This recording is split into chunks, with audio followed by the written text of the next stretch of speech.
Action News exclusive, Kansans deterring danger in the Pacific. From police officers to students, members of the Kansas Air National Guard leaving their homes to keep us safe. 41 Action News reporter Lexi Suter traveled more than 7,000 miles along with the Guard.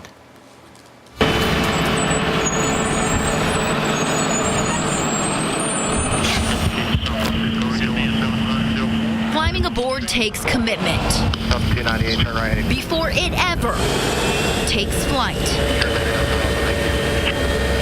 7,000 miles from home, above the ocean and the jungle, the men and women of the Kansas Air National Guard have a critical job. You know, weekend warriors, not really.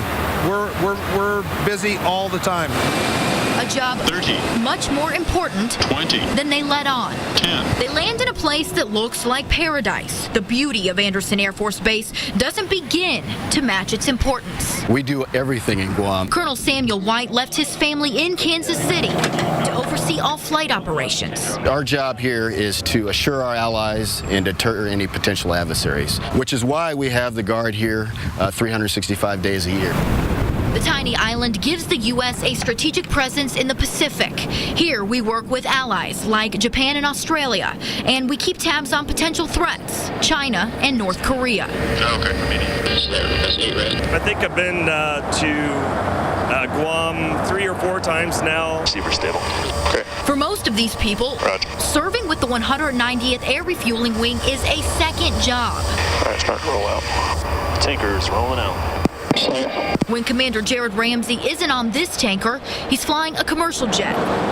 And Chief Von Burns is also Detective Burns with the Kansas City Police Department.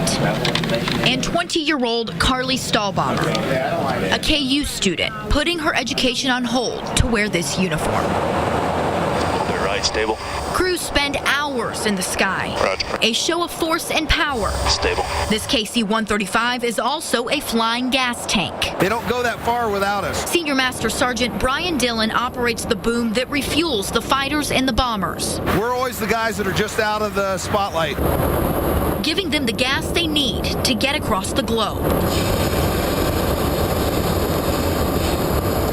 There is no room for error when you're a boom operator going more than 500 miles per hour and just inches away from another aircraft. That airman has to make a perfect, flawless connection. There's a lot of people's lives in your hands, you know, the fact that the receiver could run out of fuel in the combat zone.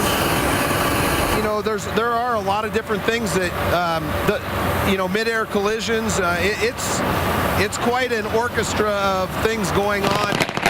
No, Guam isn't the face of our country's biggest battle, but it requires a constant presence to keep us safe. It's a volunteer job full of sacrifice. A little bit of side to side. Stable. 16 hours 0-13-30, looking good. away from home.